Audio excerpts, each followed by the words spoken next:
반갑습니다. 김용민 대표입니다. 오늘은 많은 투자분들께서 간과하고 있는 저평가 산업의 수혜 종목에 대해서 말씀을 드리려고 합니다. 지금까지는 시장이 성장주들에 대한 관심도가 상당히 높았고요. 시장에 돈도 많이 몰리다 보니까 제가 여러분들께 성장주들 중에서 저평가 종목군들을 설명하는 영상이 상당히 많았습니다. 하지만 이제부터는 삼성전자를 비롯해서 과대 낙폭이 나온 산업 속 저평가 종목군들을 봐야 되는 시기가 왔습니다.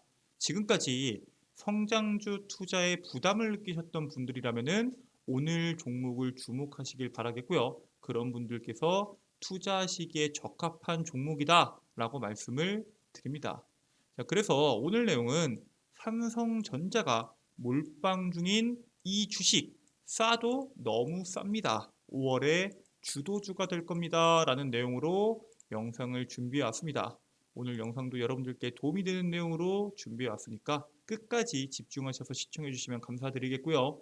영상 시청하시기 전에 구독과 좋아요 버튼 한 번씩만 눌러주시면 감사드리겠습니다. 자, 일단 시장의 핵심 이슈 말씀드리기 전에 몇몇 가지 뉴스를 체크할 필요가 있습니다. 이번에 EU가 러시아에 무기 부품 제공하는 중국 기업을 제재를 추진을 하죠. 유럽연합 EU 집행위원회가 러시아의 우크라이나전 수행을 돕는 중국 기업에 대한 제재를 추진을 합니다. 중국이 러시아에 직접적으로 무기를 공급한 증거가 없다라는 입장이었거든요. 지금까지 중국이 실질적으로 무기를 사서 러시아한테 그걸 팔았냐? 그렇지 않다라는 입장이었는데 이번에 입장을 바꿔서 처음으로 중러 관계를 겨냥했기 때문에 전 세계적으로 이 사안에 대해서 주목을 하고 있습니다. 그래서 어떤 기업들을 겨냥을 했냐? 중국 본토에 있는 SHC 반도체를 비롯한 기업들이 제재를 받고 있는데 문제는 얘네가 유럽한테만 견제를 받고 있는 게 아니라 미국의 제재 목록에도 올라가 있는 기업들입니다. 즉 유럽과 미국 양국에서 동시다발적으로 제재를 받고 있다라고 보시면 될 것 같고요. 집행위한테 왜 이런 선택을 했냐라고 물어보니까 러시아군과 산업 단지에서 쓰이는 전자부품들이 우크라이나 침략 전쟁을 떠받치는데 핵심적인 역할을 한다고 판단했다라고 답변을 합니다. 근데 문제는 지금까지 이러한 판단을 못했을까요? 그렇지 않다는 거죠. 지금부터 유럽과 미국이 자국 이익에 대한 정책을 펼치는데 중국이 그 자국 이익 정책에 해가 되기 때문에 이러한 선택을 하고 있다라고 현재 시장에서 판단을 하고 있고요. 중국 입장에선 이대로 막고 있을 수는 없겠죠. 어떻게든 이 문제를 해결해야 되기 때문에 여러 방면에 대해서 움직임이 나오고 있습니다. 그래서 이번에 중국 기술 기업이 미국 반도체에 의존하지 않는 AI를 개발하고 있습니다. 미 상무부는 지난해 10월 첨단 반도체 대중 수출 금지를 했고요. 그렇기 때문에 엔비디아가 AI 개발에 가장 많이 쓰이는 A100, H100 고성능 반도체가 아니라 A800, H800을 중국에 공급을 합니다. 당연히 중국은 대규모 인공지능 모델 훈련에 사용할 수 있는 반도체 수가 적을 수밖에 없고요. 실질적으로 사용할 수 있는 반도체가 4만 개에서 5만 개밖에 없다라는 내용이 나오고 있습니다. 당연히 기술 경쟁에서 뒤처질 수밖에 없고요. 중국이 미국의 고성능 반도체에 의존하지 않고 대규모 인공지능 모델을 개발하기 위해서 현재 열심히 연구를 진행하고 있는데 사실 고성능 반도체가 없다면은 대규모 인공지능 모델을 개발하기 쉬울까요? 사실상 거의 불가능에 가깝다라고 현재 업계 관계자들은 판단을 하고 있습니다.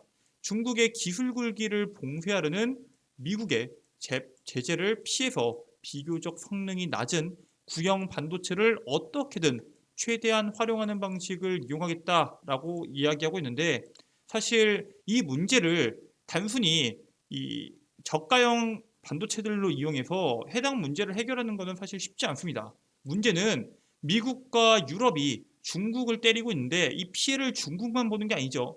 우리나라도 엄청난 피해를 보고 있습니다. 중국에 우리나라 반도체 공장이 상당히 많죠. 이 부분에 대해서 우리나라도 상당히 피해를 보고 있는데 이번에 한국 기업, 중국 공장에 반도체 장비 반입 별도 기준 마련을 검토하고 있다라는 기사가 나왔습니다.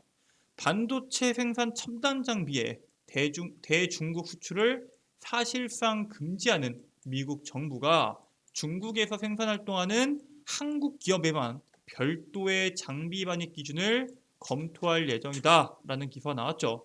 다른 기업도 아니고 한국 기업에다만 이러한 장비 반입 기준을 검토한다는 것은 상당히 긍정적인 관점으로 봐야 되고요. 이번에 국빈 방미로 인해서 윤석열 대통령께서 미국에 방문해서 나온 하나의 효과다라고 판단하는 사람들도 있습니다. 삼성전자와 SK 하이닉스에 대한 미국 반도체 장비 수출 통제가 작년 10월에 시작했으니까 올해 10월에 종료가 되겠죠. 10월에 종료가 되기 전에 이러한 이슈가 나온 것은 호재라고 볼 수 있겠고요. 별도의 기준이 만약에 만들어지면은 그 기간이 이제 없어질 것으로 예상이 됩니다. 1년으로 현재 유예가 됐는데 이 기한은 없어지고 다만 미국의 반도체 장비를 중국에 반입을 해서 이제 생산 시설을 업그레이드하는 것까지는 가능하겠지만 반입 가능한 장비가 한정될 것으로 예상이 되고요. 기술 수준도 한도를 만들어서 이거 이상의 반도체를 만들지 말라라고 제재가 나올 것으로 예상이 됩니다.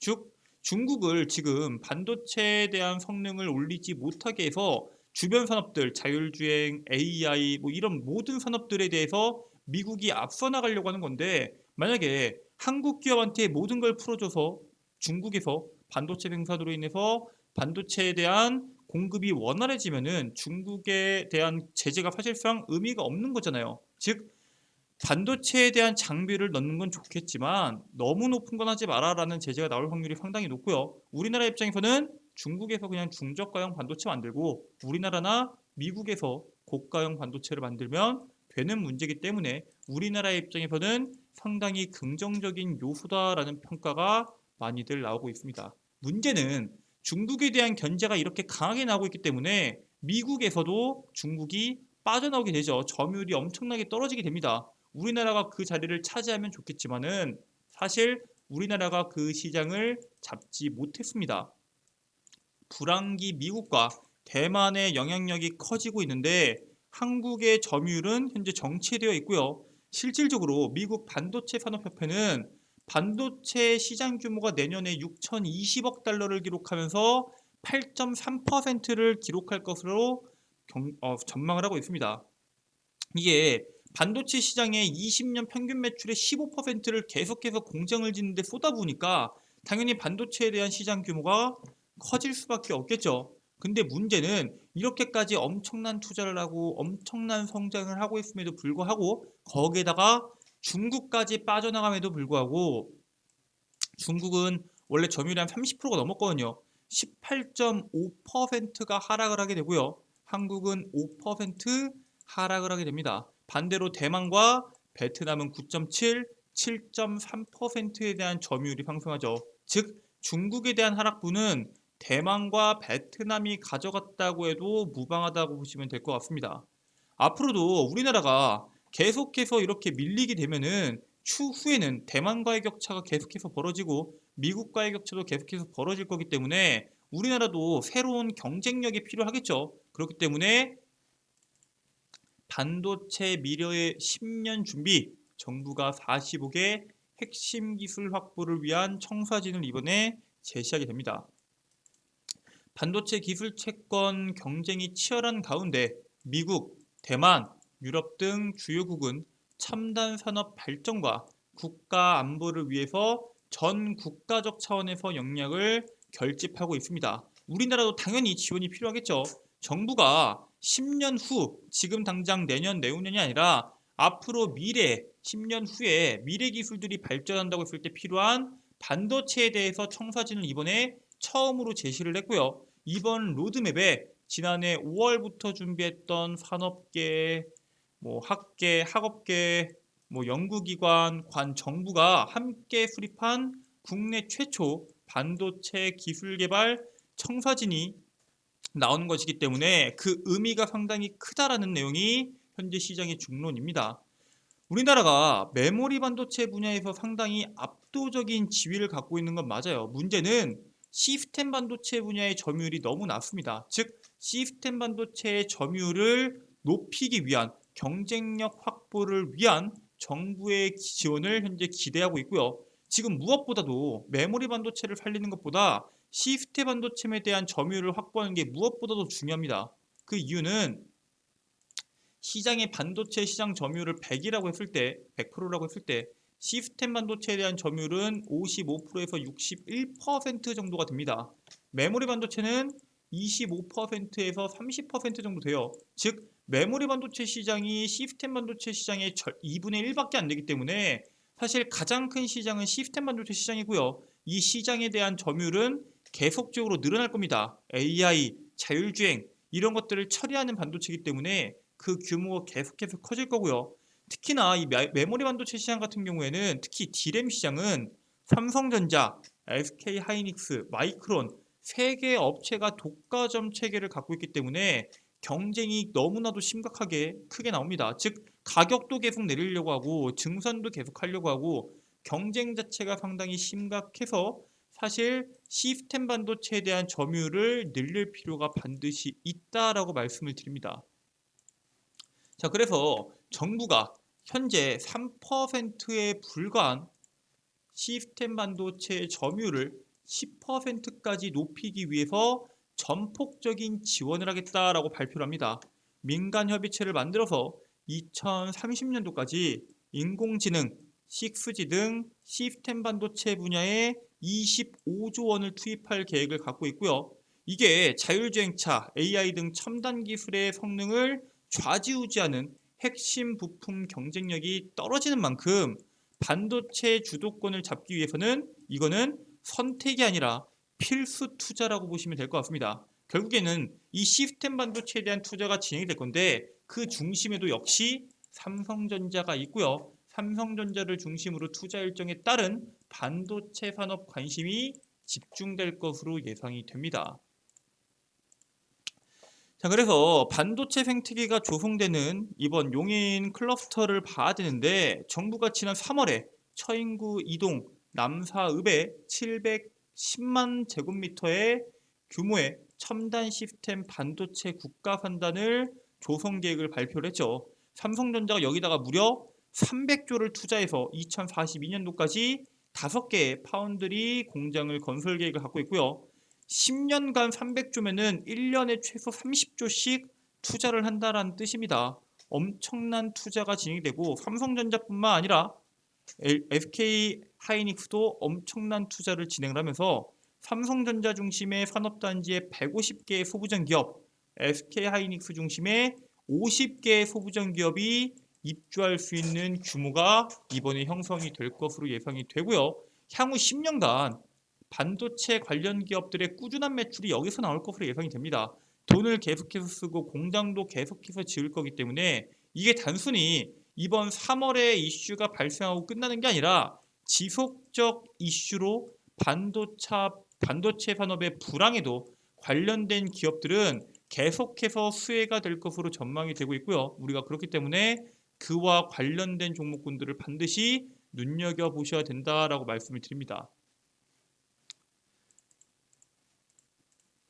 자, 그래서 우리나라뿐만 아니라 미국도 현재 반도체 열풍이 불고 있죠. 미국 행정부의 반도체 지원법과 IRA 영향으로 인해서 미국의 신공장 건설 열풍이 불고 있습니다. 그래서 수많은 건설주들 혹은 그 건설과 관련된 기업들이 엄청난 실적 상승이 나오고 있어요. 적게는 30%, 많게는 60% 이상의 실적 상승이 나오고 있고요. 투자 금액이 역대급으로 크기 때문에 미국 현지의 제조업체의 실적이 현재 엄청난 속도로 급증하고 있다라는 내용이 나오고 있습니다.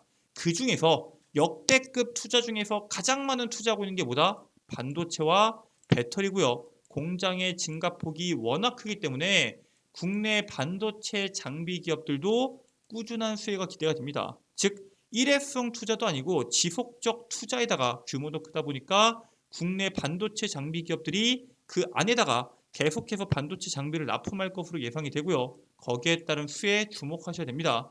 선진국들의 리쇼어링 정책에 의해서 급증하는 반도체 공장 효과와 국내 반도체 산업의 투자에 따른 수혜를 받는 반도체 장비 기업들 주목하셔야 됩니다. 즉 지금 미국의 반도체법으로 인해서 반도체 공장 지어지면서 수혜보는 기업, 국내 반도체 클러스터로 인해서 2042년도까지 삼성전자가 300조를 때려박는데 거기에 따른 수혜를 볼 수 있는 기업까지 더블 모멘텀을 갖고 있는 기업 여러분들 지금부터 제가 말씀드리도록 하겠습니다. 첫 번째 종목은 HPSP입니다. 얘네가 세계 유일한 고압수소 어닐링 장비를 개발한 기업이고요. 이게 고성능 반도체면 반도체일수록 더 많이 필요합니다. 16나노 이하에서 수요가 높은 장비고요.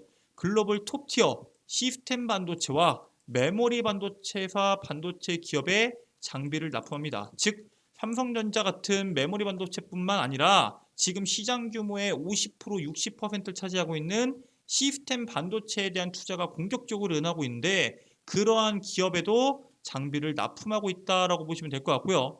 반도체 업황이 좋지 않은 지금도 반도체 업체들이 계속해서 공정 미세화 투자에 나서면서 관련 물량을 HPSP가 수주하고 있다는 게 시장의 핵심적인 포인트다라고 보시면 될 것 같습니다. 자, 그렇기 때문에 여러분들께서 해당 종목 주목하셔야 된다라고 말씀을 드리고요.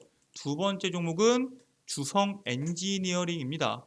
반도체 제조 공정 가운데서 웨이퍼에 필요한 물질을 입히는 증착 장비를 제조하는 기업입니다.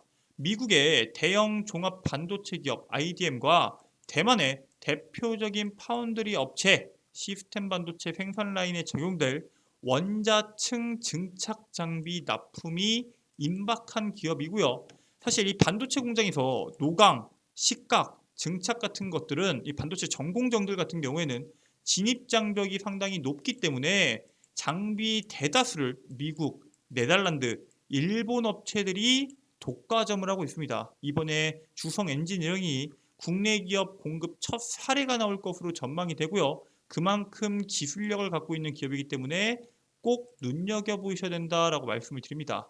오늘 그래서 여러분들께 HPSP와 주성 엔지니어링에 대해서 말씀을 드렸는데 두 종목을 여러분들께서 꼭 투자하셔서 시장이 계속적으로 빠지든 혹은 횡보하든 오르든 상관없이 저평가 종목을 투자하셔서 꾸준하고 높은 수익이 나오시길 바라겠고요. 저는 다음 영상에서 또 시장에 수혜를 받을 수 있는 종목에 대해서 설명드리는 영상으로 돌아오도록 하겠습니다. 오늘 영상도 끝까지 시청해 주셔서 감사드리고요. 오늘 영상 종료하시기 전에 구독과 좋아요, 알림 설정 한 번씩만 부탁드리도록 하겠습니다. 감사합니다.